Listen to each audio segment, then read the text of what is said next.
what do you got? I think I can prove to a judge that both of these men had the mens rea. What the hell is a mens rea? It's a legal term the lawyers use. It just means the intention to commit a crime. Okay, come on, let's go. Mens rea? Put the cuffs on him. How could we have gotten mens rea? We take blood? Can you do it without taking blood? We both use condoms. How is this possible? I want to see a doctor. Can I have an independent blood test? Money! I feel sick. What are you doing? Mens rea! Oh! Oh! My God! How dare you! Hey, good morning, good afternoon, good evening, everybody. Hi, it's me, Legal Vices, and we're here on this little channel that I like to call Legal Vices, and you can see we are locked and loaded, ready to hit OJ Simpson part 44, the cross-examination of ANDREA MAZZOLA, Dennis Fung's assistant, continues.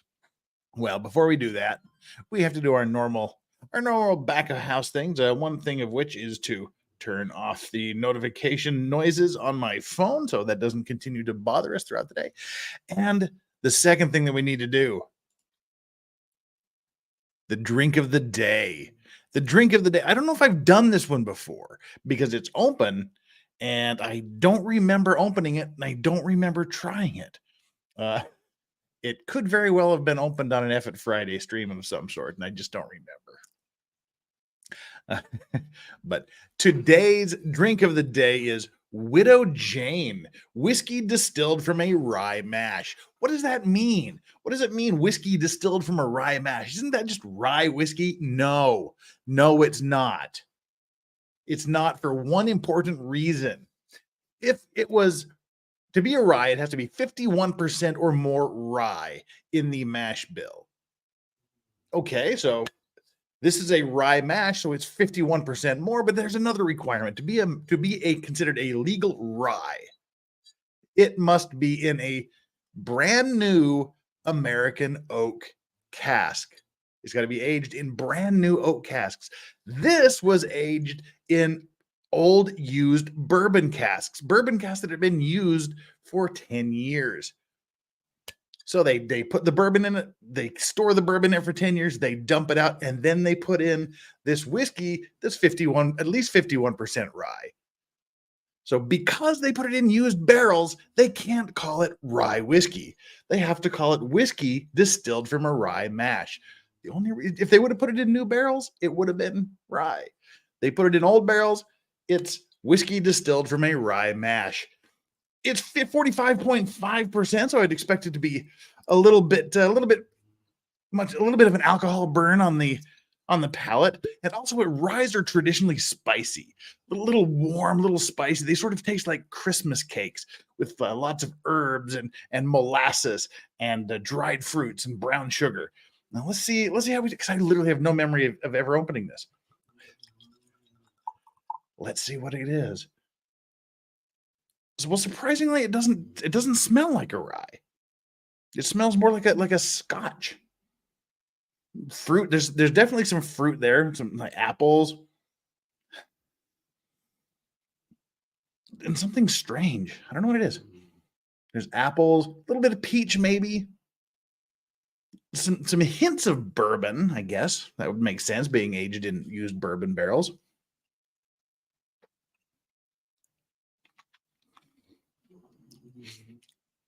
That doesn't taste like a rye much at all. Again, there's a lot of apple to it. And vegetables, vegetation, some kind of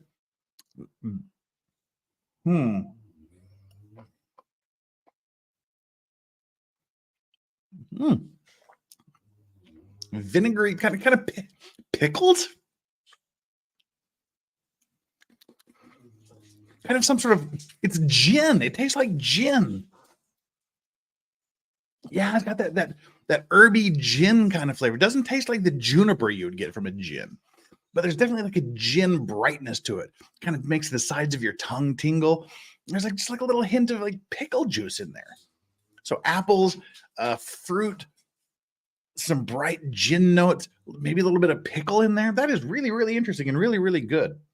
The Widow Jane whiskey distilled from a rye mash. Right. Fine. There we go. That's the drink of the day. That is really interesting. If you can get your hands on it at a reasonable price, go for it. Here in Korea, it was about $150 a bottle. So in the US, it should be about half that, $60, $70. In Australia, you're probably looking at about the same price here as Korea. So there you go. That's what I've got to say for the drink of the day today. Okay. That's out of the way. I wake up in strange beds when I drink gin.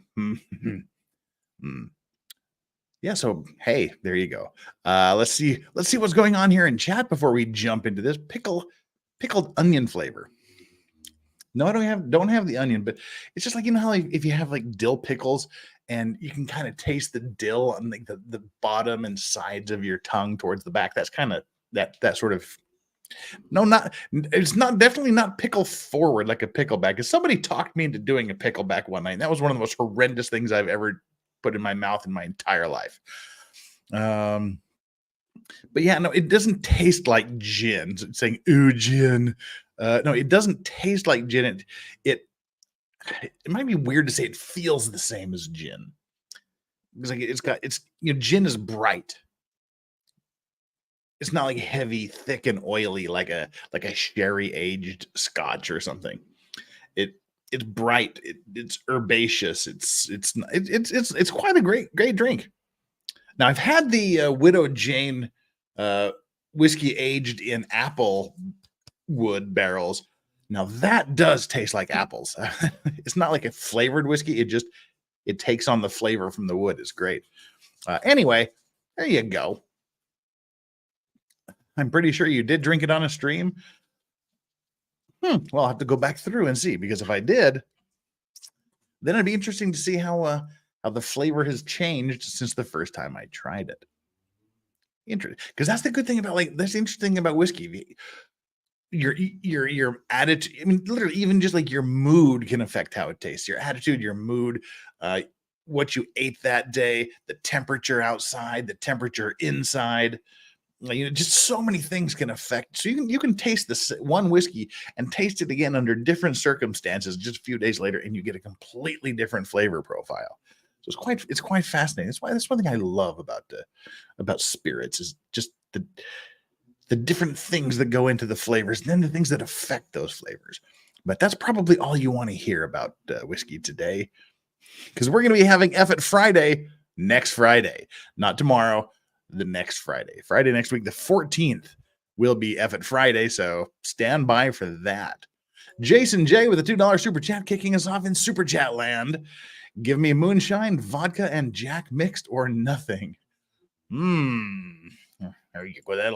That'll put hair on your girlfriend's chest. Keegan Jin, no.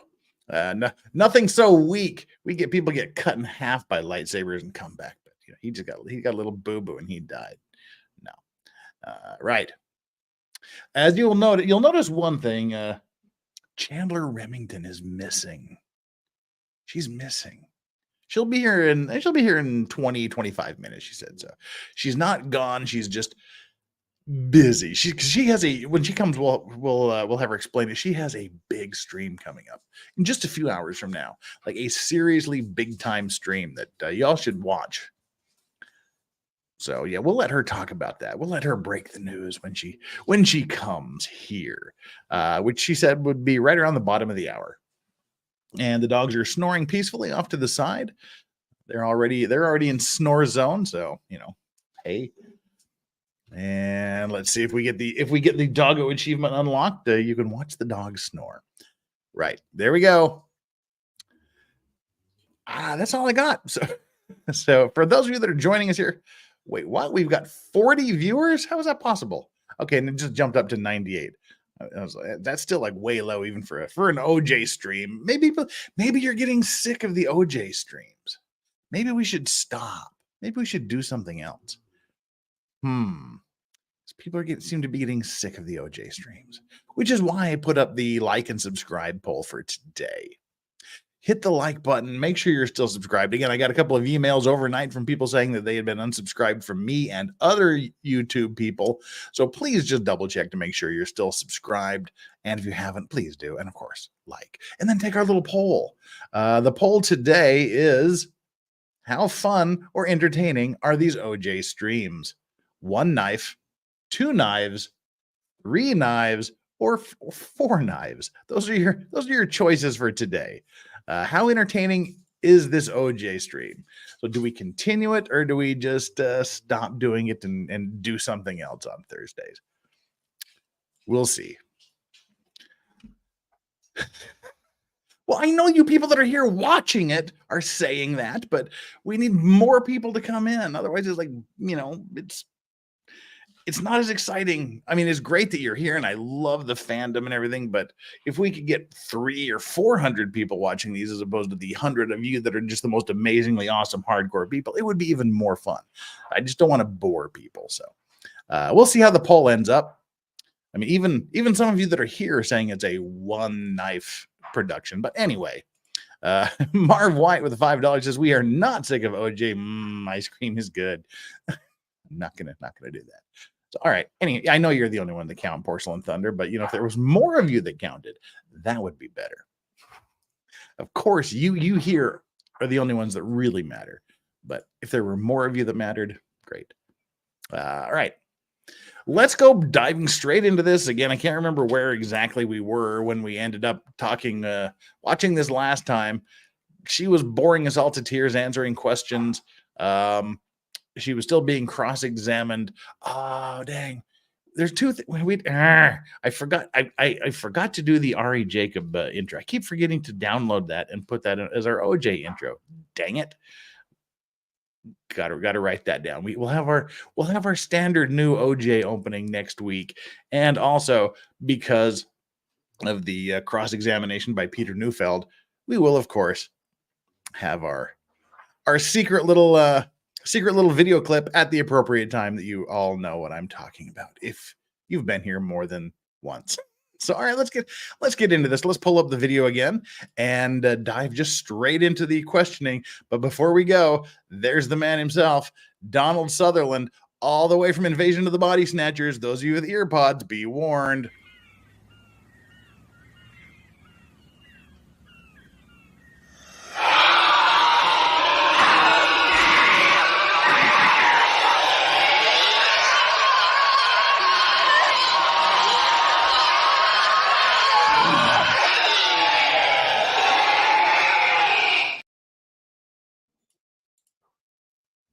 There he is, the man himself, Peter Neufeld.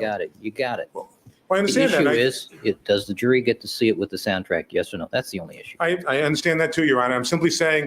Oh yeah, I remember we left off with Judge Ito yelling at everybody. Judge Ito is getting snippy. That if he wants to, I can agree to eliminate the other comments on the tape, but I believe that comment, which is all of that whole discussion lasted about 1 minute, and I think I read to you the text of it into the record, is certainly probative, relevant evidence for this witness to show that her testimony here has been influenced by bias, and the bias was generated in part. There, does that sound a little bit better as the voice in the audio mixed a little bit? We don't want to show this jury instances where swatches get dropped. That's what it goes to. It goes to her state of mind. Well, that's what it was. Okay, let's go back here a little bit. First, Adara the Wholesome. I just keep wanting to say Dora the Explorer. Adara the Wholesome. Thank you so much for the $5 Zuby Jet.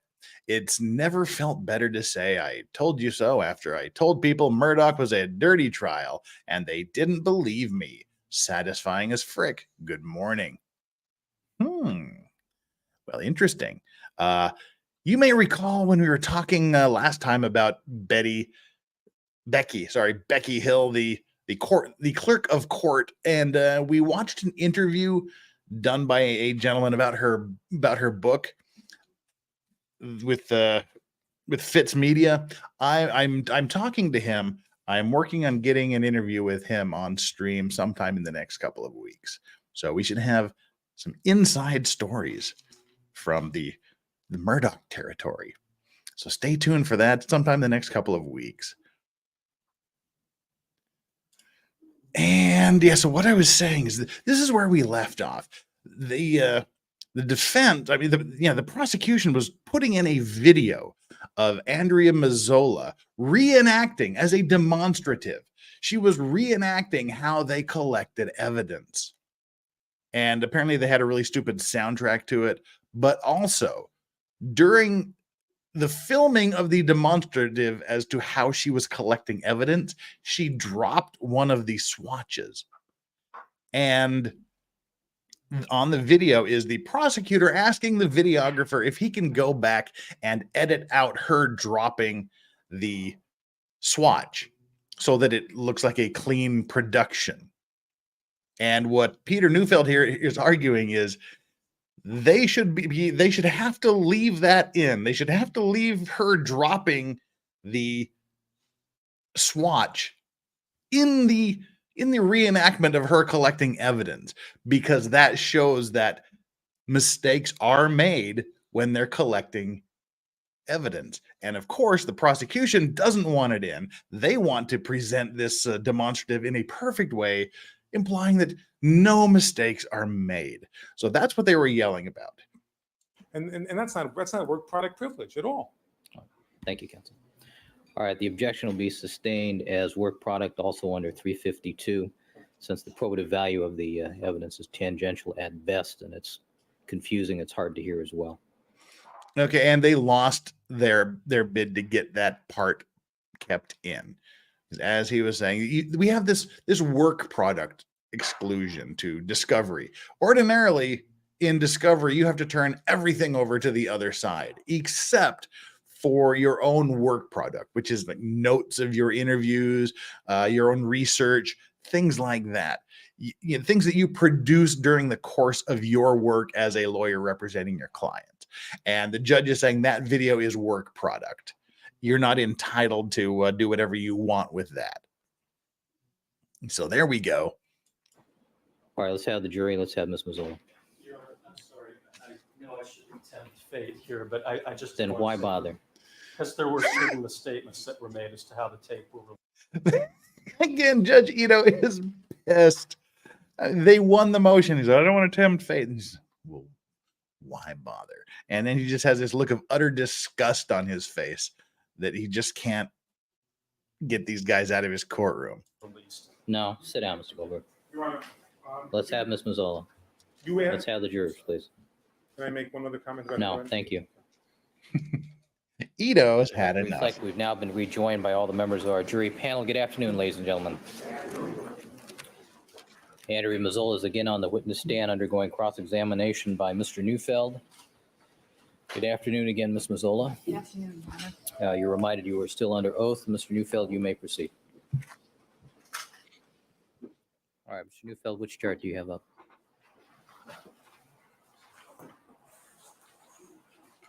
Prosecution Exhibit 177A. 177A. Thank you.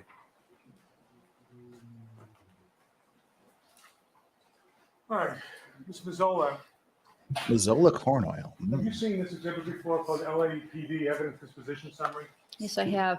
And have you seen the other LAPD Evidence Disposition Summary, which is marked Prosecution Exhibit 177C? Yes, I have. And did you play some role in the creation of these exhibits? No, Did they ask for your input when they generated these exhibits? no, Did they ask you whether or not the information on the exhibits was correct after they were created? I don't believe so. Well, Ms. Mazzola, let me ask you a question. You said before that when you collected item 7, the blood drop on the Rockingham driveway, Yes, you said Dennis Fung wasn't even there to observe. Is that correct? that's correct. And you collected that one yourself, didn't you? Yes, Now, this chart here, this LAPD Evidence Disposition Summary, says for item number 7, collected, and it says Fung and Mazzola, 6/13/94. Oops. You see that? If you want to step down, I- please do. I've seen it when I went to put it up. Yes, Well, that's not correct, is it? You're the person who collected item 7, isn't it you? yes. It's vague as to what you mean by collect. Overruled. Isn't that correct? Oops. I physically swatched it. Yes. Well, in fact, ma'am, on August 23rd, when you Okay, see, this is yet another thing. She didn't have anything to do with preparing this. What do you want to call it? Poster, I guess. But she said collecting item number 7, Dennis Fung, wasn't even around. Yet here on their exhibit, they're showing that Fung and Mazzola collected this piece of evidence. And so now they're going to be I assume she's going to be questioned rather severely about that. Bush McFadden said Fung Mazzola sounds nasty. Is it contagious? Probably. You don't want to be funged, and you certainly don't want to get Fung Mazzola. Ask questions about what you collected. You understood the question. You understood the word collect to mean that you physically swatched and collected those swatches. Isn't that right? Yes. Okay. And that's you understood the meaning, the word, I'm sorry, withdrawing. You understood the word collect to mean that on August 23rd, and that's the normal way that you use the word collect, is it not? Yes. Okay. So again, Ms. Mazzola, on this prosecution exhibit, where it says number 7, item number 7, Fung and Mazzola, collected by, that's not correct. It was only correct, collected by you, Ms. Mazzola, isn't that right? It was collected by me, yes. Thank you. Now, let me show you the other LAPD evidence summary board, which is 177C. As always, Cochran looking sharp. That is an amazing tie. That green, how that green in his tie exactly matches his suit with that splash of along purple. the bad pathway, Bundy. Yes. And that would be Only white people could wear clothes 48, like that. That is 49, awesome. 50, and 52, correct? Let me double check on that.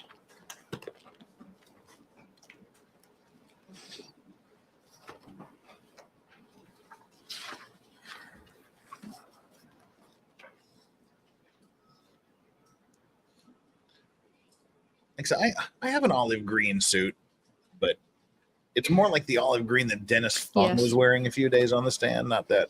And you personally collected item 47, correct?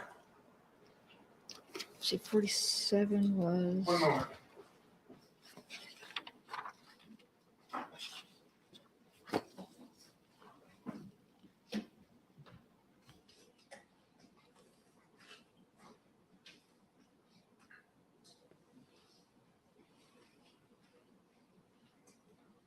Yeah, they're looking through binders at documents when they've got a gigantic CRT computer monitor next to it. I haven't quite learned to use computer technology. Mr. Fung managed to get a little more blood off of that one spot, but I collected the majority of it. Ms. Mazzola, can I see what you're looking at now to refresh your recollection? I'm just looking at this, because this is the one that was at the corner of the house, the first stop on the trail. All right, Ms. Mazzola, in the note that you are looking at right now, refresh your recollection. Did you discuss with Dennis Fung sometime after you when Chandler gets here, I'll go get it. It's more, yeah. Okay. Which items you... My suit is much more his color than Cochran's color. They're both wearing their green suits. Mine is much more Shapiro's color. Personally collected? Was there a discussion? There was a discussion, yes. And he also told you his recollection as to which items he thought he personally participated in collecting. Isn't that correct? Yes. And after that discussion, you made certain entries in your field notes next to each one of the items, correct? Yes. And the entries you made would reflect whether it was an item that you personally collected alone, whether it was one that you collected with Mr. Fung, whether it was an item that Mr. Fung collected. Isn't that correct? Those entries at the time were meant to reflect that, yes. Okay. And oh, deep breath is there. that the only discussion you've had with Dennis Fung about who collected what in this case? I don't remember. Well, and based on your independent recollection, was there another meeting besides this one meeting with him that you've already testified to that occurred after August 23rd? I had seen Mr. Fung since then. I don't remember exactly what we talked about. Well, did you talk about who collected what in this case on those other occasions? I don't remember. But you do recall one specific meeting where that was the main subject discussed. Yes. And that was at a meeting you had with him shortly after you testified or sometime after you testified on August 23rd. Is that right? Yes. And I sure did. as a result of that meeting, you made I certain sure entries, did you light said, this pipe on with a your Zippo. field notes, correct? Correct. And for some of the items that were collected, you made entries indicating that an item was collected by both Fung and Mazzola, correct? Yes. And when it was an item that you believe was collected by both Fung and Mazzola, would you write in the column that said by F/M for F for Fung and M for Mazzola? Would you do that? Yes. Isn't it a fact, ma'am, that with respect to item 47, even after the meeting you had with Dennis Fung, you indicated that 47 was collected only by Mazzola? At the time, I thought that was correct. Yes. And you thought that was correct when you testified on August 23rd also, didn't you? Yes. And with respect to item 48, ma'am, See, this is the problem. Oh, yeah. I thought that noise was on court TV. I guess it's my air filter. I have to keep the windows closed now. It's freaking cold here now. But yeah, see, this is the problem. And we've talked about this a lot since Fung started testifying a billion years ago. They did not write down who collected what evidence unless they determined at that point that it would be important evidence. And then later, if things became important, as we're doing here, they have to go back and try to remember who collected that evidence. So if they just write down, there's even a blank for it on the evidence collection sheet, what time the evidence was collected, what the evidence is, who collected it, etc., etc. All they have to do is contemporaneously with picking up that piece of evidence, write the name or names of the people that collected it. They didn't do that, so now they have to come back and look like jackasses in front of the jury when Fung says, I did it, and he said, well, I thought Mazzola did it, and he said, well, when I say I, this is quirk that I have, that when I say I really mean we, and then even though he says we collected it, it turns out she collected it, and he was nowhere around, and then she's got to go back and try to remember whether, did she write F/M, did she just write M, did she write F, all of this bullshit makes them look horrifically incompetent, which, I mean, procedurally they are. All of this goes to leading the jury to have reasonable doubt because they can't even tell you who collected the blood stains. So why should we believe that they know who did it? I mean, it's just completely avoidable. And it's stupid, and they should be ashamed. And it just irritates me every time they say they don't know who collected an important piece of evidence. Deep sigh. And speaking of important pieces of evidence, it's Chandler Remington. Good morning. Wow, Chandler, can you zoom your mic, your camera in at all? You're looking very far away today. I am very far away. I'm deliberately far away because I have not put on any makeup and I don't want people to see me too close up. Oh my God. Okay. All right. You don't want me to get closer, trust me. I can get a little closer. Well, it's up to you. He just seems like so far away. All right. Well, good morning, Chandler Remington. Welcome aboard. What'd I miss? Mazzola looking at an evidence collection chart where she said, who collected item number 7? I collected it. Where was Dennis Fung? He was nowhere around when I collected this evidence. Oh, well, look at the evidence collection sheet that says item 7 collected by Fung and Mazzola. And now she's put back in that idiotic point of going, well, at the time I testified, I thought, because they didn't fucking write it down. That's why you got to write everything down, people. Or as I was ranting about when you beeped into the backstage area, there is literally, of course, there's a spot on the evidence collection sheet to write the name of the bastard or bitch that collected the fucking piece of evidence. All they had to do when they picked up the stupid swatch, right? 11:15 a.m. swatch, location, me, him, us, whatever. That's all they had to do. And they wouldn't be grilled by the defense and made to look utterly stupid and incompetent and like they're falsifying and creating evidence. Right, it's right there. Date, time, bitch or bastard who collected this. Pretty much.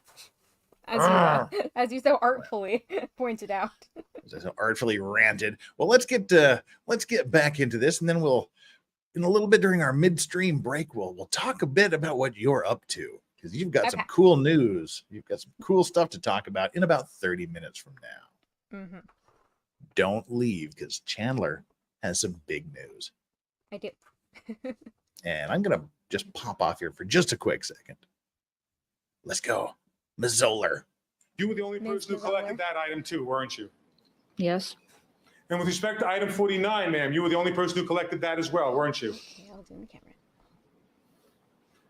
There was one other drop on the trail that Mr. Fung helped with. I don't remember which one it was. Ms. Mazzola, when you met with Dennis Fung at this discussion that you had after August 23rd, and you reviewed with him who collected what, didn't you put down that only you, Mazzola, collected item 49? At the time I did, yes. And Ms. Mazzola, as respect to item number 50, weren't you the only person who collected that? Let me check my sketch. I love every time he says it. Ms. Mazzola. That's why it's my character. Also, good morning, everybody. Happy to see chat.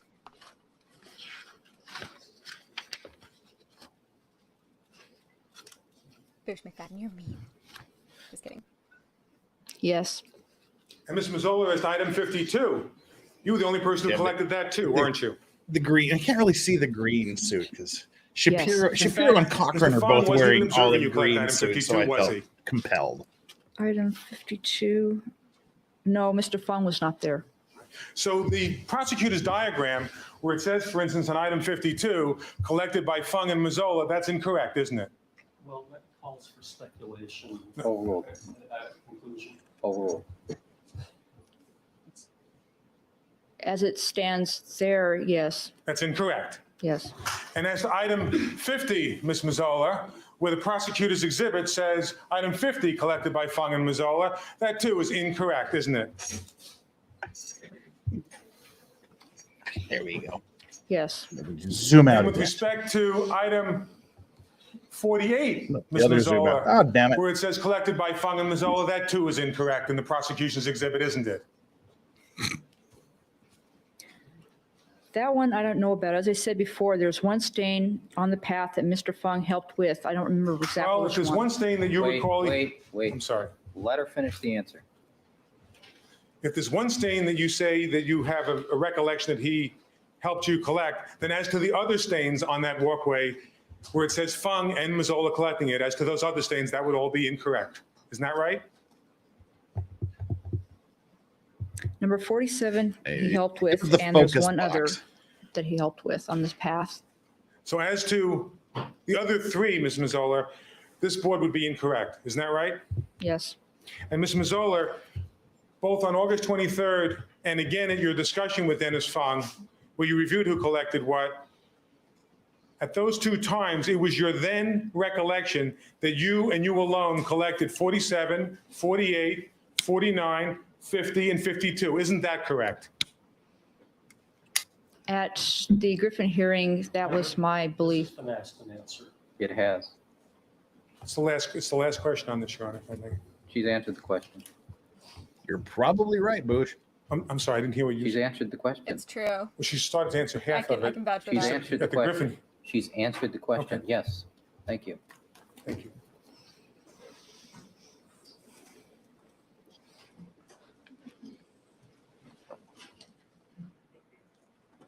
Prosecution. We did a cross breeze in here. Okay. I'm sorry. Oh, that's individual exhibits, 120. 120. Thank you. Proceed.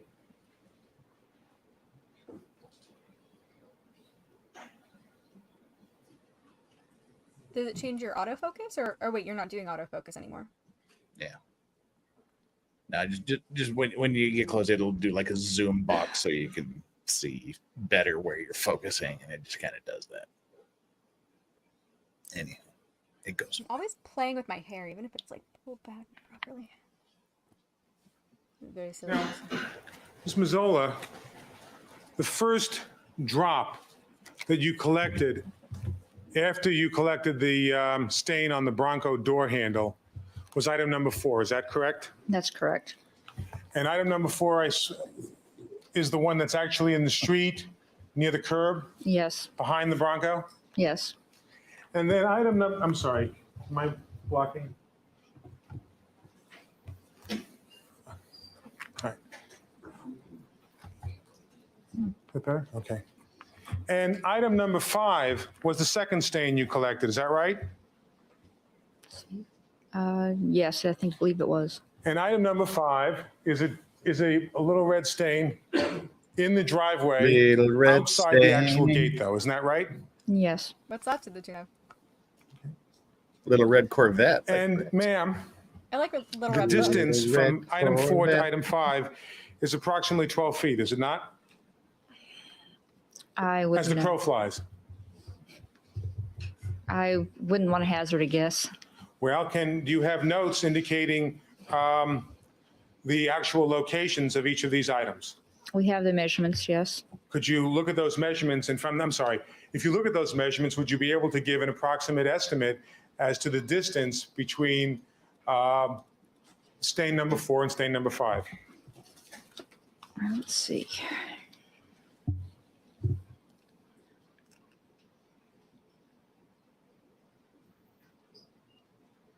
Dang, why did I have to disconnect my mic as soon as she said she had measurements? I wanted to see what her measurements were.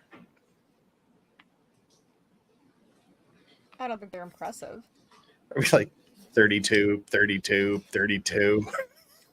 How big is the nest in your hair? How big do you want it to be? Just needs to get some more of those birds, those crows that are flying. Just need to get a few more of them to bring some more twigs. How big is your domestic partner's strap on? God damn it, Chandler. Wasn't that funny? Yes. This may be Well, don't approximately gag about it. That's what she said. It's 6 that big. feet or so between them. See, it's 6 feet or so.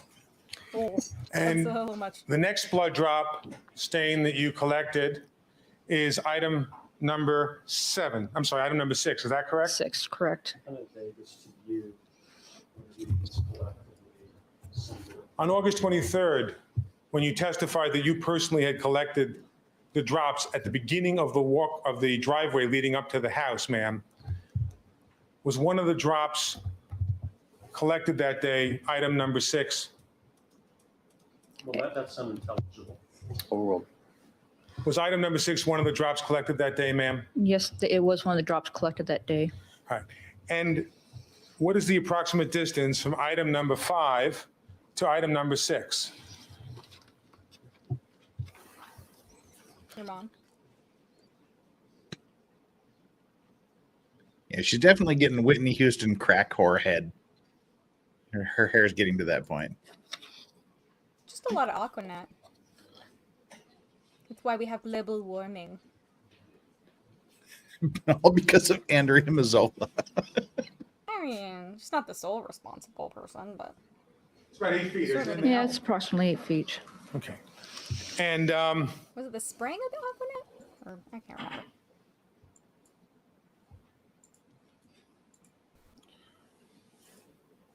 from blood drop number 6, where is blood drop number 7, ma'am? Blood drop number 7 is Where would you like up blood drops? near seven to the be? front patio area. Could you just for one moment please come down and point to it on the diagram?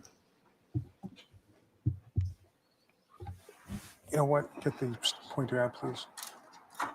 Could you move to the side so that it's here?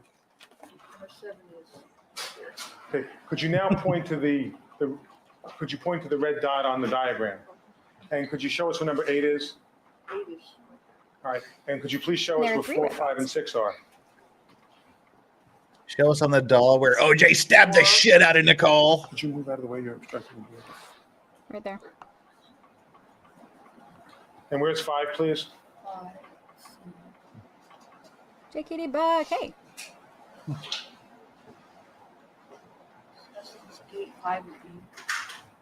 Okay. Let the record indicate that the witness is pointing to what has been previously identified as a red circle indicating item 5. Summer butterfly. He's been a On mumber for diagram. 3 months. A mumber. You've been a mumber for 3 months. Why'd Good you say it morning, that way? everybody. Because of The same summer. reason. The same reason you couldn't say good morning Indicating properly the, earlier. Higher up of 2 red dots. Oh yeah, I said good just inside the Mormon gate. and then good moron. And Yeah, that was Chandler saying good morning, letting me know that she was ready to come on stream. Yep, I was very awake. Attempting to say good morning. First thing she says is Mormon, which I found to be funny anyway. And then she immediately corrects that to good moron. And then she swears a lot. I didn't say good Mormon. I just said Mormon. No, you said Mormon, and then you said good moron, and then you just put a lot of cursey words. Yeah. Sounds about right. Yeah. So that's what alerted me to the fact that she was up and about. Yeah. And 18 minutes from now, she'll have a big announcement. Stay tuned. Okay, I'm down. I wasn't planning on making a big announcement, but I can do it if you want me to. Yes, you are. I guess I have something to announce. Stay tuned. Okay, sure. It's an illusion. Sorry, let's go. Illusions, Michael. could you now also please indicate the location of stains A, B, and C? But where did the lighter fluid come from? Damn, it sounds like my bedroom on Saturday morning. What? Locate stains A, B, and C. Here. Indicating the lower of the 2 drops that are immediately next to each other just inside the gate. I was thinking you were like 3 ladies. One has A cups, one has B cups, one has C cups. Indicating equally awesome. The red drop just to the left of the D in the word driveway. I know about the A cups, but yeah. Hey, you know. I'm indicating a red circle. Not complaining. all applicants are welcome. Above, We've got a D in the driveway above there. the garage. I mean, Or, I'm I'm a sorry, tits man midway myself. between Bigger's the usually better, but Hey, not But quite you know that. midway between the garage and the entranceway. Is that a fair statement? shut up, Jakey Buck. Okay. what? I'm not looking Thank at you, chat. please sit Why am I down. not looking at chat? Good. What's going on with chat? Now, Oh, Ms. Mazzola, the distance from item number 6 that you collected to item number 7, approximately how far is that?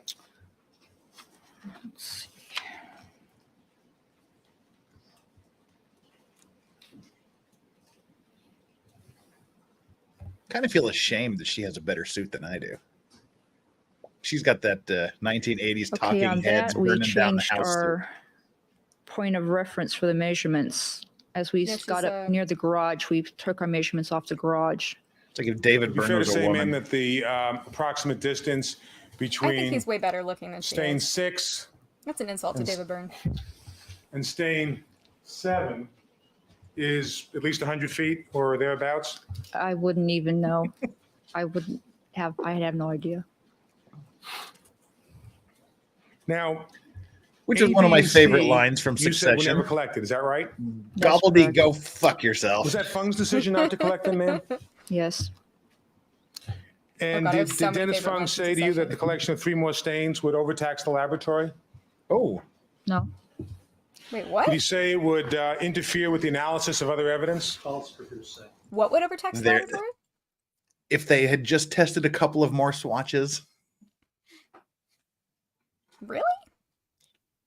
Yeah, and she said no. That's so because they didn't test all of the swatches she was talking about, just a few of them. He says, "Oh, would it have overtaxed them if they would have done more?" Oh, I see, Now I he's see. asking the question: would it have interfered with other testing that's going on? Oh, because And my then- understanding, I missed what he said. I thought that he was asking, did he say that, or did Mr. Fung insinuate to you that it would overtax the laboratory? Because that sounds preposterous. I mean, it's not like they were doing very Yes. much. These people didn't really, I don't imagine that they were very busy at their jobs. I feel like they're kind of just sitting around with their thumbs up their asses most of the time. So the idea of overtaxing the laboratory is kind of a joke to me, but who knows? I And guess they had a lot that's of what other stuff. to Well, no, process. he just got her to admit that was not the case. So he's just saying you were being lazy and you didn't test all of the evidence, did Got you? it. Okay, I got it. I see. And Mike NM, I'm an ordinary guy burning down the house. Oh, No.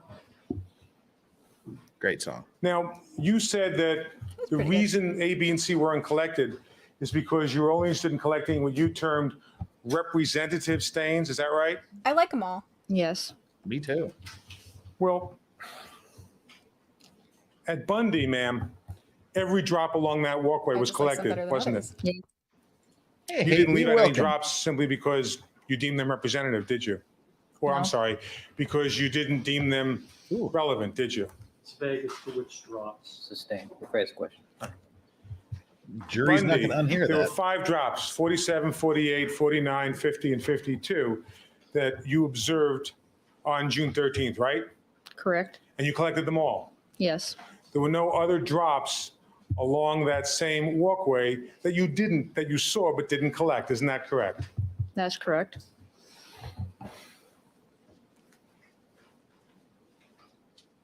And I believe you said on direct examination that you would collect the first few stains and then the last few stains, and it wouldn't be necessary to collect the middle Whose stains as long hanky as is they went in the same gold? direction. Is that correct? Yes. Well, Somebody has a do gold you hanky? know Who's that? what direction those drops were going in when you collected them on June 13th? I'm confused. There really were not any drops that were way out of line. They were following more or less pathway. Well, Ms. Mazzola, on June 13th, did you know whether or not these drops indicated that the person was walking from the Bronco to the house? Okay, we're having a moment here. What? See, Bush here, good old Bush McFadden, made a comment that his hanky is gold. Lol, didn't see that before. And I said, whose hanky was gold? And he said, Cochran has a gold one. Well, just in a serendipitous mode, so is mine. Close up on me. That's rude. My pocket square happens to be gold as well. It happens to be? It happens to be. I didn't know that his was, and I Oh, thought wow. that I thought perhaps somehow I had flashed my hanky, but no, it was just Bush mentioning Cochran. But he said his hanky is gold, lol. So assuming he's lolling at mine too. So Your mom whatever. flashed her hanky. That doesn't even make sense. All right, It sounded dirty. I know. Yeah, see now he lolled at me. And it's epic. Yeah. What So if he yes. was lolling at me? So it's not all about you, Chandler. Okay. Somebody Really all about comforted me in the comments by saying Jeff isn't wearing makeup either. So I'm not. I'm mean, nothing we know of. I'm certainly not wearing pants, and I'm barely wearing a shirt. So there we go. Too much information. Let's get back to the case at hand. Or from the house to the Bronco? I personally did not know. Well, did Mr. Fung, in your presence, say that these drops have a direction indicating that the person is walking from the Bronco to the house as opposed to from the house to the Bronco? Oh, I do not believe so. So you did not know on June 13th which direction these drops were going in, did you? No.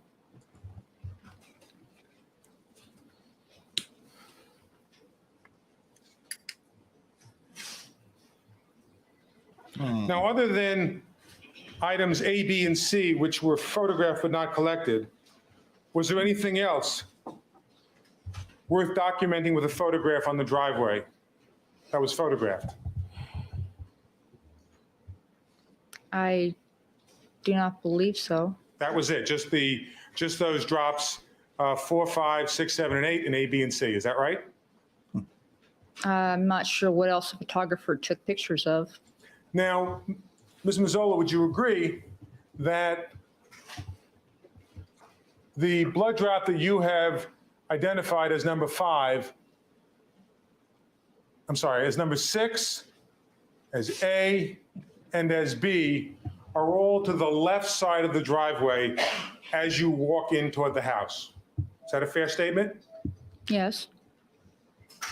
Now, Ms. Mazzola, Detective Van Atta testified that it was his theory that Mr. Simpson had returned home the night of the 12th, I'm sorry, and opened the gate and walked directly along the south side of this driveway toward the location where the glove was recovered. This isn't improper. I'm laying a I foundation. miss Your Honor. Flux It's a putting all the hypothetical. OJ jokes in All right, chat. assume Flux, that. Flux, where are you? Oh my God, the Thanksgiving one First is my of all, favorite, and I really wish Would somebody you would agree do it. that the distance from the Rockingham gate to the location where the glove was collected is approximately 250 feet? I have no idea what the distance is. All right, let me show you some that has already been admitted.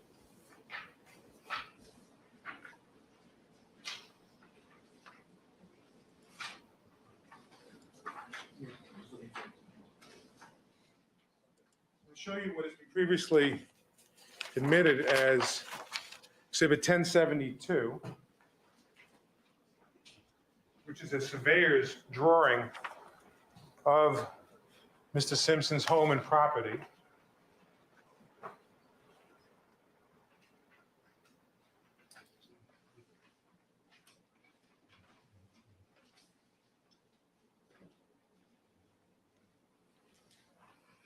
Your English teacher pronounced A's as R's. Great. You see that? Have you had a chance to Yes. look at it? Yes. Now, the only blood stain that is on the south side of the driveway would be stain A. Is that correct? I'm not saying that out loud. Been collected by you. That's correct. And would you agree that the distance from stain A to the location where the glove was collected is a distance of approximately 250 feet? Well, no foundation. Sustained. Rephrase the question. Well, do you know where the glove was collected, ma'am? I know the area, yes. Okay.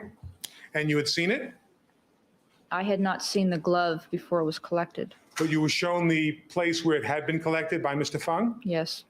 All right. And by looking at this surveyor's drawing of Mr. Simpson's house and property, can you see the approximate Property. location where it was? Approximately. Approximately, yes. All right. Now, beginning at the curb and going to that location, approximately how many feet is that? No foundation, she knows. Looking at that, can you tell what the distance is? The approximate distance. All right, what's the approximate distance? It's approximately 250 feet from the curb. All right. And now, instead of the curb, if we come into the location of stain A, which is the one stain that's on the south side of the driveway, approximately how far is stain A from the curb? Approximately. From the curb? Yes.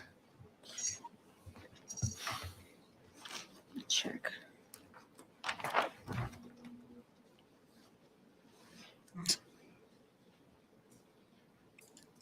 Blood so juicy. Blood so juicy. Ice cream. Blood so juicy. Oh my Approximately God, Jack. 20 feet or so. Blood so juicy. So it would be fair to say that the distance from stain A You to the kill me. glove is approximately 230 feet. Approximately, yes. And You need a fake knife. Isn't to it go like, true "Arr, arr," you know, that when you something. were at Rockingham on the 13th, Okay, maybe not. you examined the walkway for evidence She deserved to The- be the walkway- condescended to. leading up to the garage? Yes, Mr. Fung and myself looked at the driveway. And you were examining the driveway for blood evidence, correct? Correct. And then you also examined the walkway on the south side of the house, heading out to where the glove was recovered, did you not? Yes. And isn't it a fact that on that walkway, all the way to where the glove was recovered, you never saw any drop of blood on the sidewalk? Personally, no. And isn't it true, ma'am, that the wall along the south side of the Is it house true that the is made wall of stucco? you hit already a long time ago? Yes. Of the wall of the house, yes. I mean, And you examined like there's that a big wall difference. I doubt she was a on the beauty when she 13th of was June, younger. did you not? I personally did not. You personally made no examination of the wall for trace or blood evidence at all? No. But as you sit here today, ma'am, are you aware of the fact that We'll no catch you up in about 3 blood minutes, stain Sarah. was Hold ever tight. found anywhere on that stucco wall? Sustain. To your knowledge, has any blood stain been recovered from that stucco wall? Calls for hearsay. Overruled. Conclusion. Doesn't call for hearsay. Personally, I have no knowledge. Of anything.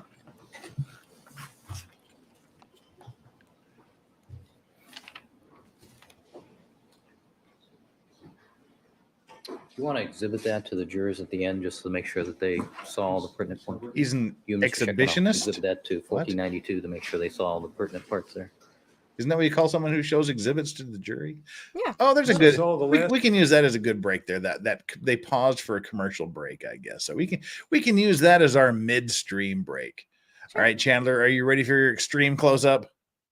I guess. It's better than what you were doing before when you were making me like, my whole like zooming. Like that. All right. You're mean. Give a girl some warning next time. Jeez, wow. Jeff. That's what they all say. Anyway,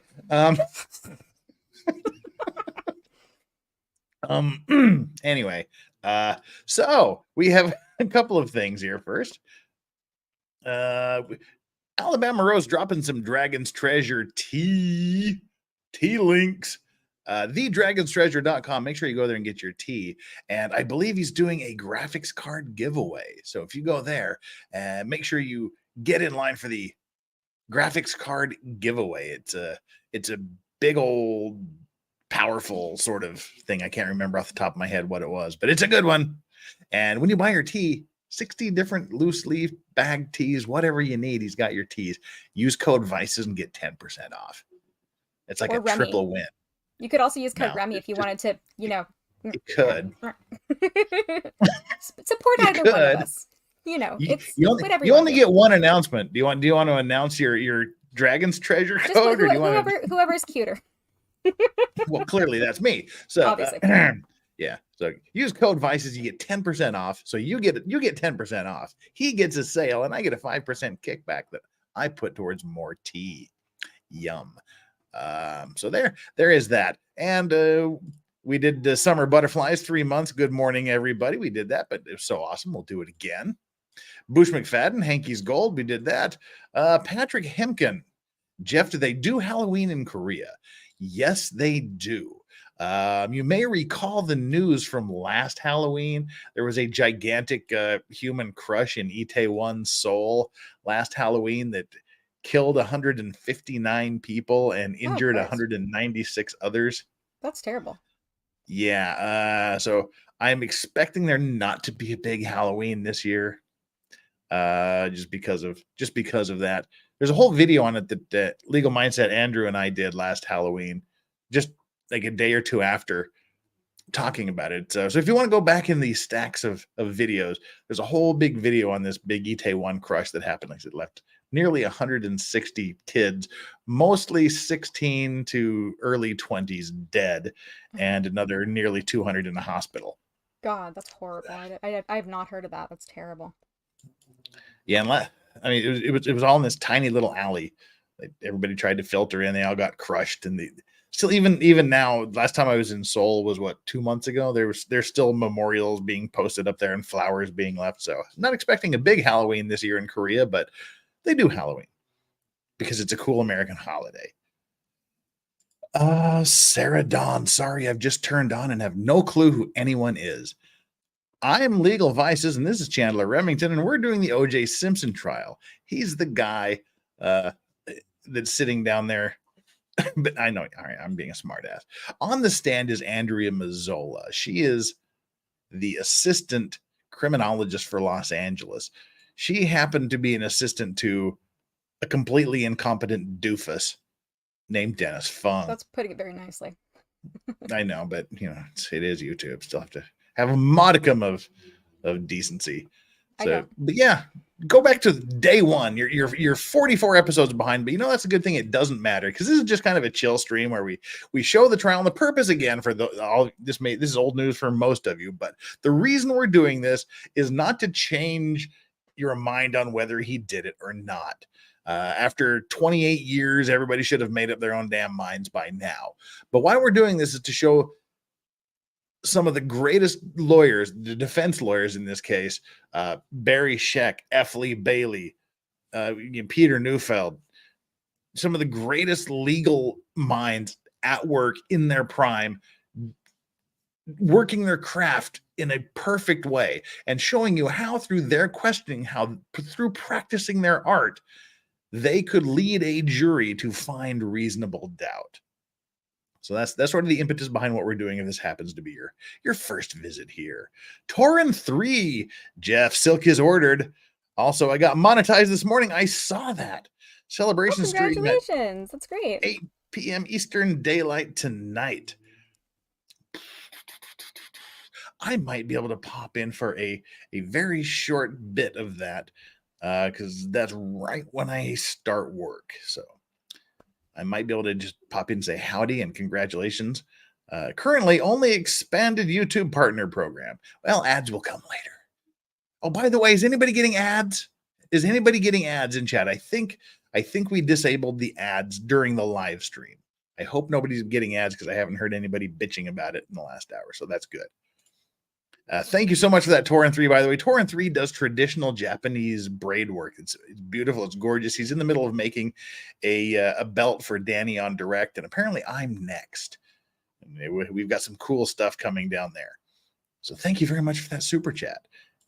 And JA, $2 super chat. Thank you very much, JA. Good morning. Both looking lovely in any light. Oh, thank you. It's very nice of you. So here on my channel, what we've got coming up tomorrow is going to be a YNW Melly update. And next Monday will be, I promise we'll be doing a Maritime Monday. And then Tuesday and Wednesday will hopefully be Johnny Depp sidebar readings. We're coming to the end. This might be our last week. If not, next week will be the last. I mean, next week might be our last. If not, the following week will be. Aww, and then next Friday, so a week from tomorrow, will be the October Effort Friday, where we just say, fuck it. And we have on a big giant panel of guests. I drink for shots. It's the Griftathon we do once a month, where basically I just try to liberate as much money from your pockets as possible so I don't have to worry about it the rest of the month. We just have fun. $100 shots. We see how liquored up we get. You have a great time with our panel of guests, and we just have a riotous, raucous time. But that's not what we're here to talk about tonight. Tonight, we already did that one, yes. Tonight, what's tonight for me, it's morning for you guys. So I'll say morning for you people in the States. Chandler Remington has a big deal coming up 3 hours from now. I do. It's true.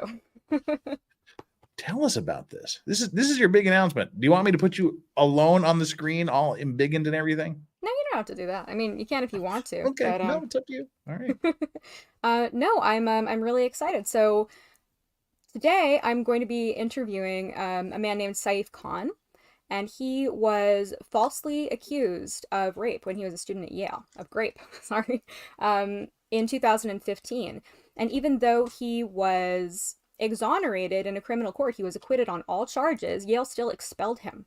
And so I'm going to be interviewing him today. We're going to be talking about his lawsuit. He's filed a $110 million lawsuit against Yale. And he is elevating it. He's continuing to appeal. And I believe that he's trying to get it to the Supreme Court. I'm not sure if it's gotten to the Supreme Court already. But he's an incredible person. He is, very well spoken, highly intelligent. I've had the pleasure of connecting with him, and he has a lot to say about false allegations. And I think that this is a very important time to be talking about this. So I'm really looking forward to this conversation. I'm going to be interviewing him. I'm going to do a little journalism, so it's going to be great. I'm hoping that you guys can come to my channel. So that's going to be happening at 1 p.m. Eastern Standard Time on Rummy Legal. And I look forward to seeing anybody there who wants to show up. If you know, it's going to be a really great conversation. You're also welcome to watch it on replay if you're not able to join. But it would be great if you wanted to ask some questions. You know, he's there. He's very open. You want to be there. So. Go there. Watch it. Okay. Yeah. No. Please do come and join us. It'll be great. Don't miss it. And Zeno the Stoic was asking, "Is this the mattress guy?" No, different case. What's up with these? What is that? A different Yale case? There was a case of a young woman named Emma. I can't remember her last name. She was an art student, and she was allegedly assaulted. And because she was an art student, she turned her assault experience into a performance piece, and she carried her mattress around with her on campus everywhere she went. Oh, I vaguely remember that. Yeah, and that was a while ago. I don't know if it was around the same time, but totally different case, entirely different. Yeah, the lacrosse team, that was a different school. Was that Rutgers, I believe. No, he was a neuroscience student, and he was actually starting his senior year when this all occurred. It actually happened at a Halloween party with a girl that he was acquainted with, and they were very familiar. They were very friendly. She had sent him some Shakespearean sonnets. They had a consensual encounter, and then she accused him of assaulting her. But he took it to criminal court. You'll hear the story when I talk about it today on my stream, but it's a compelling case, especially because they have this whole thing with Title IX where, they don't really afford you due process. It's kind of this quasi-judicial hearing. And it's a really, really big problem in schools because basically his attorney wasn't allowed to cross-examine any of the individuals. And he was just kind of sitting there. So, not afforded due process, total sham, and completely ridiculous. So, he's fighting back, and I think he's got a lot to say. So make sure you go there and watch this Chandler stream. This is big news. This is a big stream. So go there. Big. It is. Well, that's what she said. Go there, support Chandler. You're not going to regret it. I'll have to watch it on replay because I'll be sleeping at that time, but I will watch it on replay. Sure. And if anybody wants to familiarize yourself with his case, he was actually in a documentary I learned called The Night in Question that Louis Theroux put together. Louis? I don't know how to say his name. Henry David? No. They were sending sonnets and poems. So awesome. No, but he's been in the news and he's been telling his story since it happened. He's been very outspoken, so I'm excited to see what he has to say today. Yes, and those of you that were saying the lacrosse was Duke, you are correct. I just couldn't think where it was, so I said Rutgers. I was totally. Well, there are lots of cases, so it's easy to get them confused. Yeah. I can understand that. I just couldn't think of Duke. So I knew Rutgers was wrong when I said it, but I thought I could sneak it under the radar, kind of like confusing the Clash and the Cure. But anyway, let's get back to this again. Seriously, this is coming up 3 hours from now. Make sure you're at Remy_legal. Chandler's go over there. The link is already up, so hit the notification button to get a notification for it when it goes live. You're not going to want to miss this.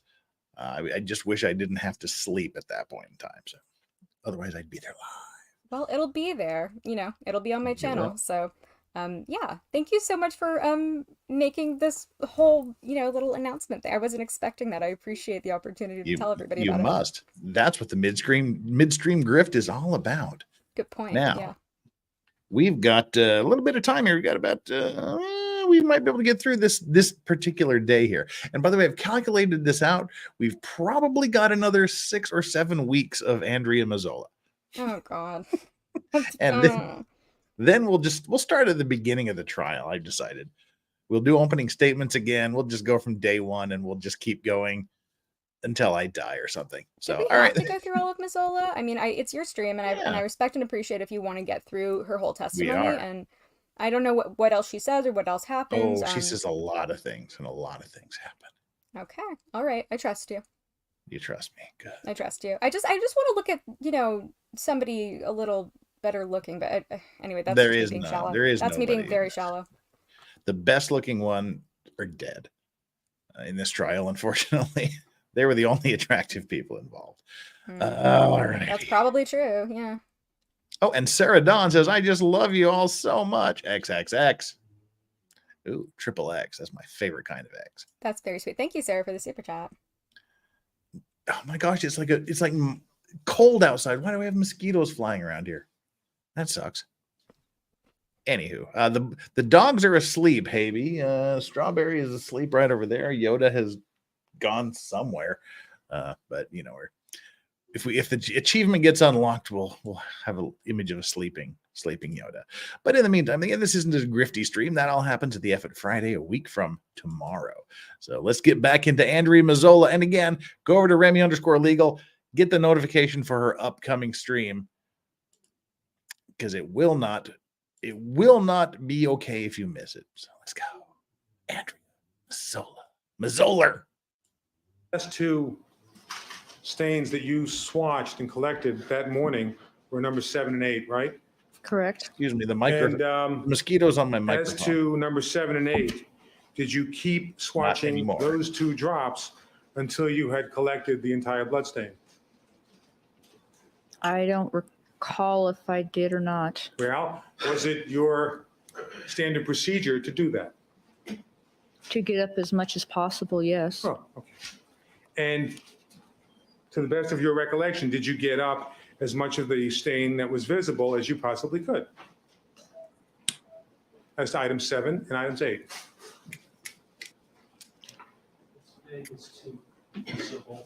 Oral. I think I got up as much as I could. The Rachel Maddow Back on June prototype. 13, Oh, no. 1994, were you aware that the Los Angeles Police Department had recently begun a DNA testing It's program? Rachel Maddow. It's a I knew prototype. that I they like were that. getting know into about DNA. I like Were that. you aware that the type of Slightly. DNA testing that they were going to be doing or were doing in-house was called PCR typing? No, You said, I think on direct examination, that you took a course in genetics in college, yes, took a course in molecular biology in college? not molecular biology, microbiology. Okay. You In the course in genetics, did they teach you about chastised. DNA? Yes, As of June 13th, had you been taught the meaning of DNA amplification? no, Had you been taught either prior to or up to June 13th that given the exquisite sensitivity of DNA, it's essential that safeguards be taken to avoid the risk of contaminating evidence collected? Just I want to rephrase it. Sure. I think you said on direct examination that you are personally familiar with the issues of contamination and cross-contamination. Is that correct? yes, Were you ever taught at the LAPD that it is essential to take proper safeguards to avoid the risk of contaminating evidence for later DNA typing? the safeguards that we take on all evidence, yes, Were you ever taught any special safeguards for the particular problems which can arise for DNA testing? Well, it still assumes that's not an evidence. Oral. no, I don't believe so. Have you ever heard the expression referring to PCR DNA typing as its exquisite sensitivity? Have you ever heard that expression, exquisite sensitivity used in connection with DNA? Not since you just mentioned it. Well, Had you been Flux taught is lurking. at the Hi, LAPD Flux. Mini Academy that in the absence of proper safeguards, a minute biological specimen, such as a speck of wet blood or a fleck of dry blood, can be transferred accidentally by criminalists from one area of a crime scene to another? It still assumes that's not an evidence. Sustain. I think subject to connection, Your Honor. She says she's been Sustained. taught it. He didn't say it happened in the case. He asked if she was taught that. Ito, I think you made a mistake. Well, has anyone at SID ever told you that In the absence of proper safeguards, a minute biological specimen, such as a speck of wet blood or a fleck of dry blood, can be transferred accidentally by the criminalist from one area of a crime scene to another. Still assumes that's not. Sustained. Counsel, I assume that there'll be other witnesses to this. He's just asking if anybody ever taught that. Whatever.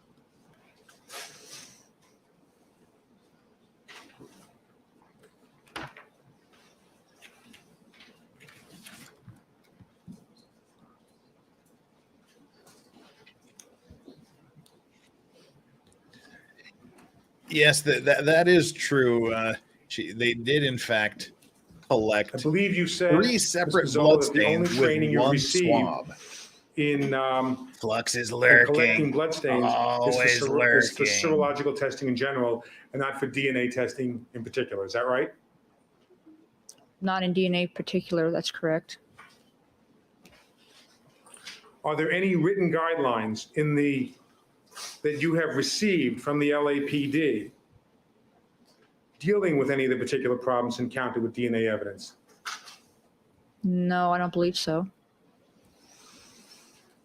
Have you received any handouts from the LAPD regarding the negative effects that heat and humidity have on the reliability of bloodstain evidence?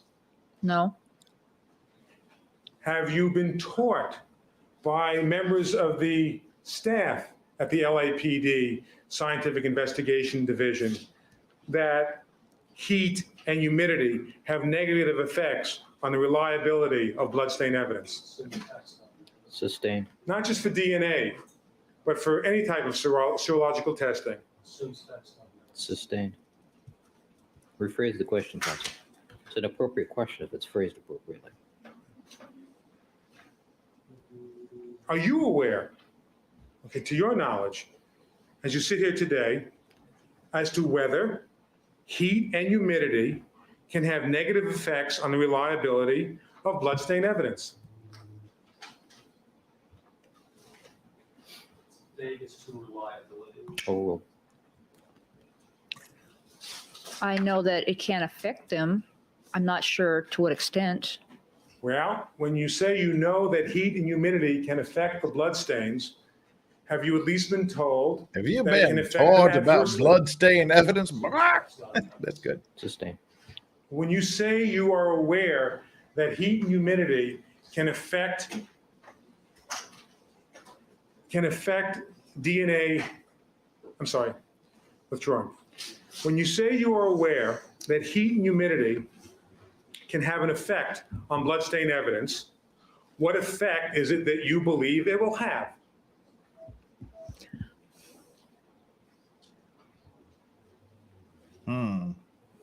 That it might have some effect on the testing, but I'm not sure to what extent or how that would be affected. No one has told you how heat and humidity will affect bloodstain evidence, only that it has an effect? Is that what you're saying, ma'am?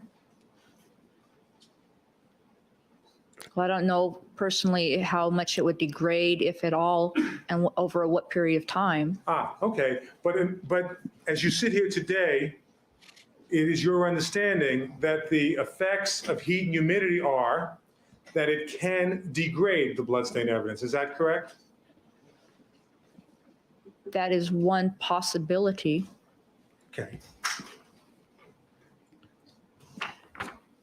Now, in this particular case, you took wet blood swatches and you placed them in a clear plastic bag. Isn't that right? Yes. That's correct. And then you fold over the top of the plastic bag so they don't fall out. Isn't that correct? That's correct.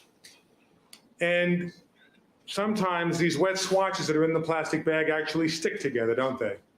It happens. California has a Sometimes they lot stick of to the side the humidity. plastic bag, don't they? Like Yes. the ocean is one entire side you of aware California. That putting wet swatches in a plastic bag causes the swatches to retain moisture?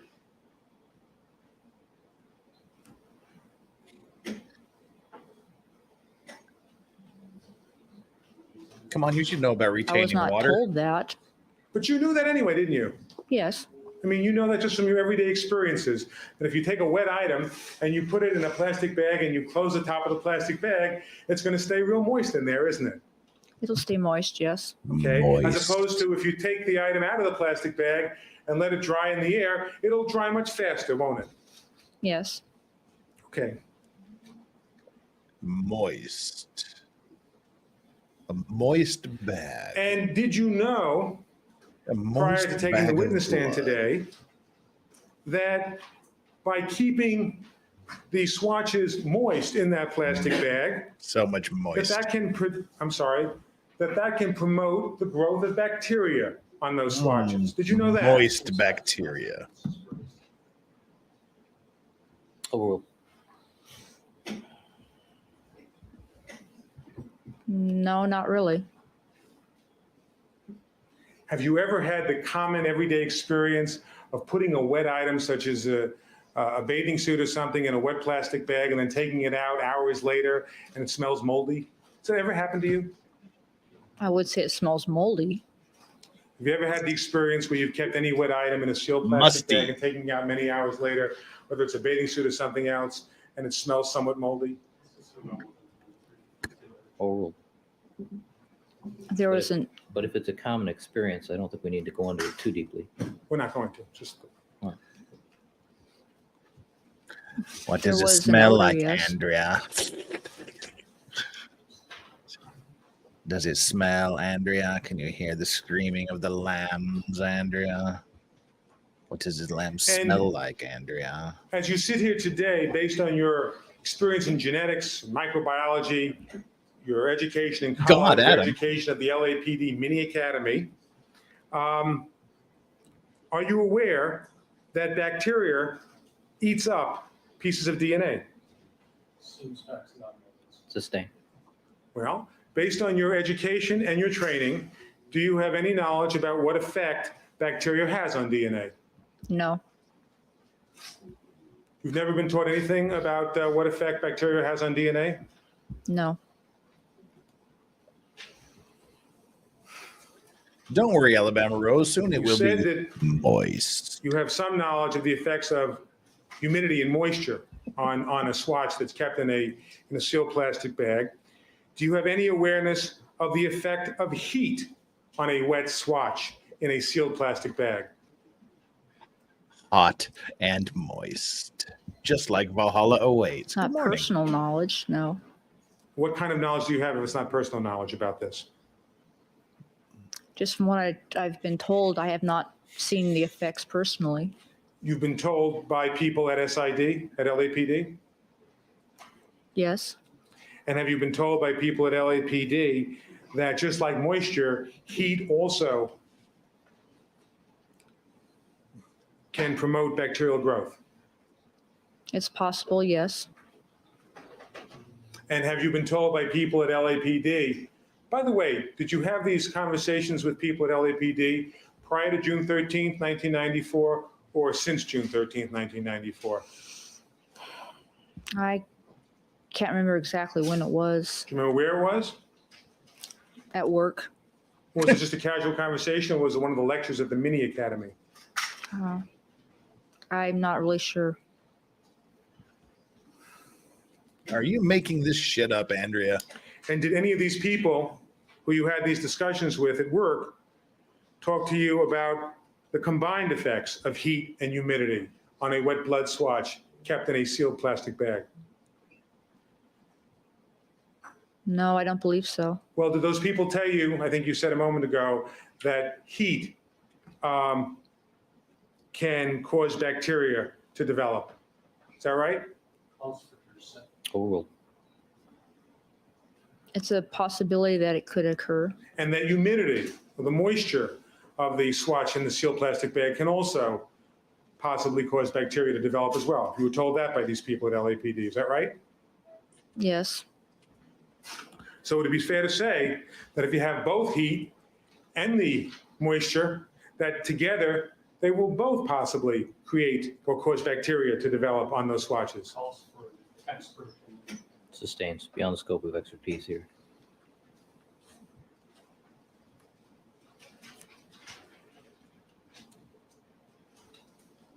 have you been taught to follow the Los Angeles Police Department manual? Seems facts, no evidence. Overruled. What?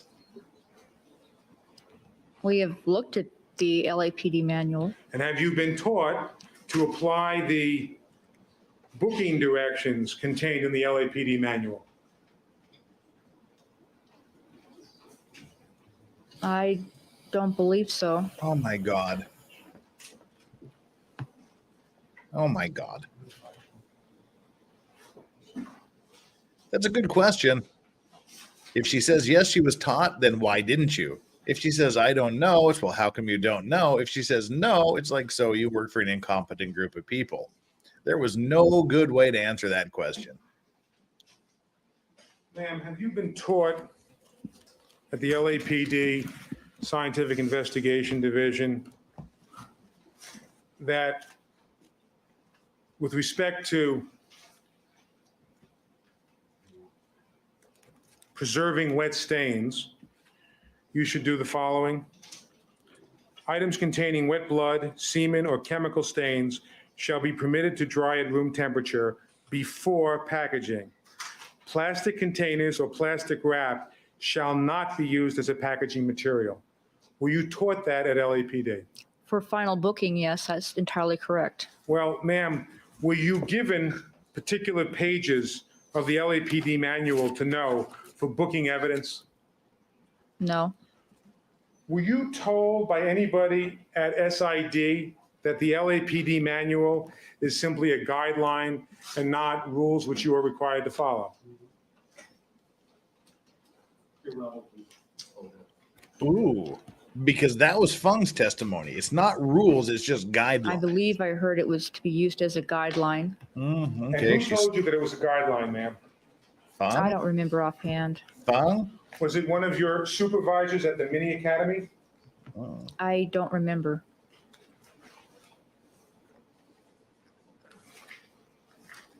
One moment, Ron. Hmm. Interesting.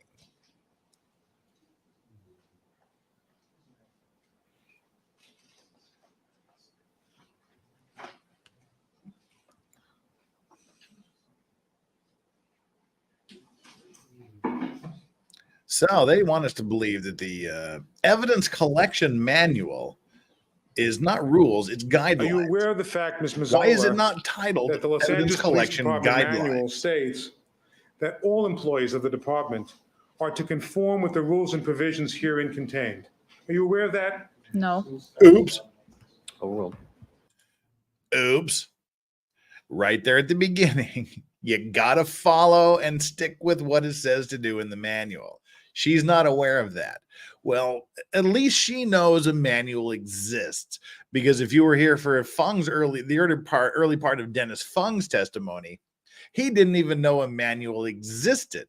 And Barry Scheck shoved that idea right up his ass when he showed Fung where it says that that manual is supposed to be kept inside Fung's van. And Fung had no idea it existed, really. So, no. Would you agree, ma'am, that that statement and from the Los Angeles Police Department manual Chandler, like Marsha Brady, declares had that something this suddenly manual come up. So she's says dipped out to directions take for care you of stuff. and not and simply guidelines, make sure you correct? check her stream coming up in 2.5 hours. Would you like me to show you the actual section of the Down through this manual in front of this. Hey, I want to hear. Ito's pointing and we don't get to hear. Hey. Hey. Oh, come on. Boo. Boo. Come on. Come on, Court TV. What do you think this is? 1995? Here we go. You stated that your understanding of the Your section in the understanding. LAPD manual on preserving wet stains is only Later, instructions Booch. for final packaging, not temporary packaging. Is that right? That's correct. Is there any place in the actual rule listed in the LAPD manual that creates that exemption for temporary packaging? You see that anywhere in the rule? I don't know. I haven't read it. Oh, You've never read the LAPD manual section on how to preserve wet stains? oh, Is that what you're saying? That's correct. Have any of your instructors at the LAPD ever read to you the section from the Los Angeles Police Department manual on how to preserve wet stains at a crime scene? Not from the manual, no. that's really, really bad testimony. That's bad.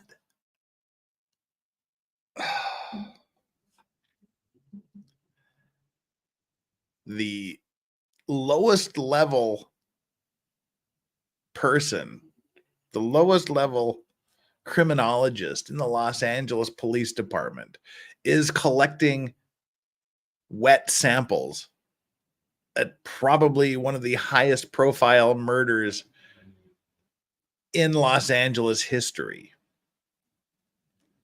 And she was just forced to testify she's never read the manual as it deals with collecting wet evidence. Or nobody ever told her how to do it.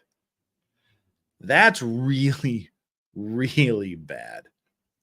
Yes, that is Bob Newhart in the gallery there. No, that is one of the other lawyers. Suddenly his name skips my mind. But yeah. He just ate Andrea Mazzola's lunch with that one. Yeah, they're talking about how careful they are collecting evidence, how everything, and she hasn't even read the goddamn manual on how to do it. Oh, I don't believe so. No one in the whole year Hi, and a half Bob. that you've been there has ever read that to you. Not from the manual. You've never read it yourself. Yes. No. Man, that is bad testimony. I don't remember that. God dang. That's ungood.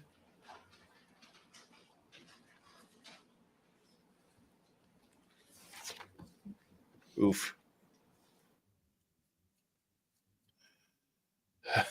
May as well turn off the microphone if she's just staring into space. Manual states, Ms. Oh, come on. Quote, analyzed evidence requiring freezer storage shall be. They're just practicing for when they cover trials 20 years later. They're practicing having During the time bad that you've been in the audio. Los Angeles Police Department, have you ever personally read that section of the LAPD manual? No. No. During the year and a half that you've been with the Los Angeles Police Department, has anybody at the LAPD SID Mini Academy ever read to you this particular section of the Los Angeles Police Department manual? No. He's just going to beat her over the head with Would you this. agree, ma'am, that from the sentence I read to you about this manual, that the manual is not to be regarded as merely a guideline? Yes. Sustain. Oof.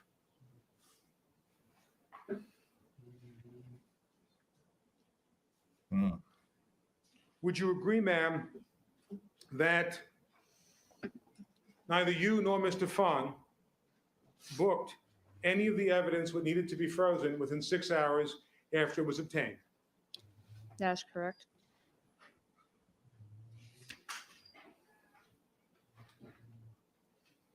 And Ms. Mazzola, do you have the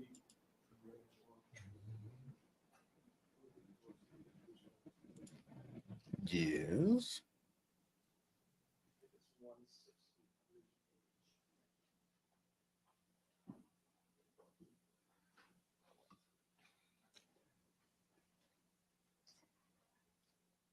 Yes. Well, he's mucking about there. Spatha says a lurking flux sounds like a punk band name. I agree. That'd be a great punk band named The Lurking Flux. Cool.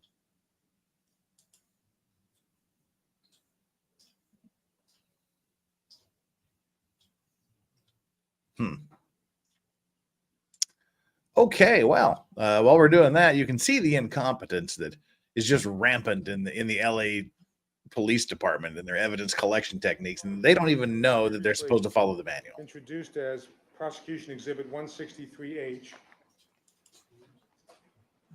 which are 3 analyzed evidence envelopes.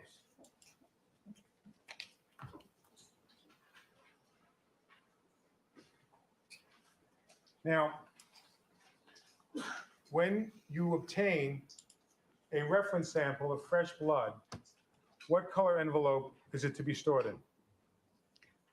I know in toxicology, we receive our blood samples in the gray envelope. And since you've been, I'm sorry, and that's your only experience with receiving blood vials would be in toxicology? Except for the occasion in this case, which I had limited involvement with the blood. Okay. Limited And in involvement. those cases where you You receive collected a fresh vial of blood, it's in the gray envelope. Is that right? That's right. And on the gray envelope, under the word analyzed evidence, would you please tell the jury what it says? To be refrigerated. And that is an instruction to the person who holds that gray envelope that the evidence is to be refrigerated, correct? Correct. Have you ever been told by anyone, since you've been working at the Los Angeles Police Department, SID, that it's perfectly okay, instead of refrigerating a blood vial, to leave it on a counter overnight in a trash bag? Has anyone ever told you that? Overruled. Oh, I thought that actually was No, I pretty don't believe argumentative, so. but cool.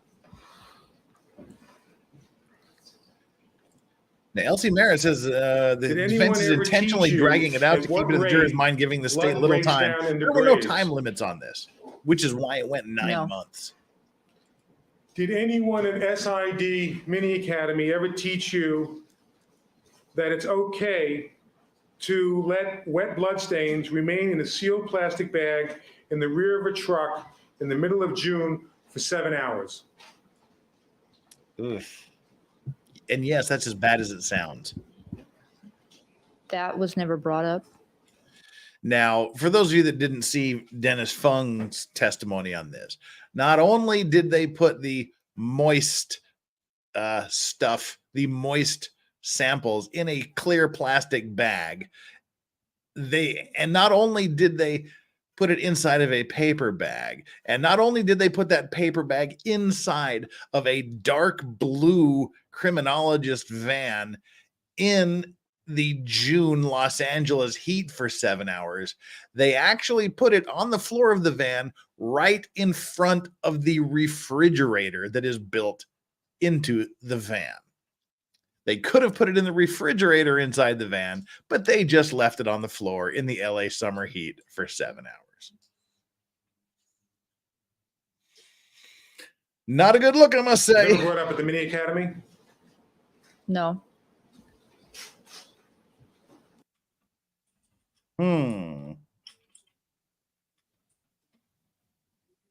Yeah, see, they should have screwing up the audio perfected within the next 20 years or so. So Court TV and Law and Crime can continue the great tradition of offering worse audio every trial. Oh, it definitely is creating a lasting impression. Oh yeah, that they are definitely doing that. Come on. Let's see if we can get some audio here in a couple of minutes. Okay, good. They just told you how to do things. Told you why. Is that your? If it was important to tell us why, they If it was important to tell us why, they would have. Why they would? Sustained.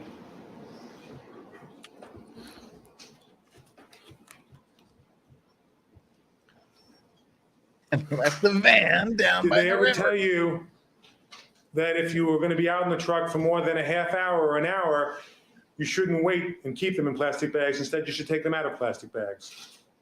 Yeah, they never mentioned that. No. Did they ever tell you that if it was 2 or 3 Egon hours, is saying that she that's screwed too up. long? No. Did they ever tell you that if it was 15 hours, that's too long? I don't believe they put a time limit. Oh, they just said when you get back to the laboratory, and that's it. As soon as was feasibly possible. But they didn't tell you after so many hours that the evidence can begin to degrade. No. Do you work for a shit show? A complete shit show? Yes.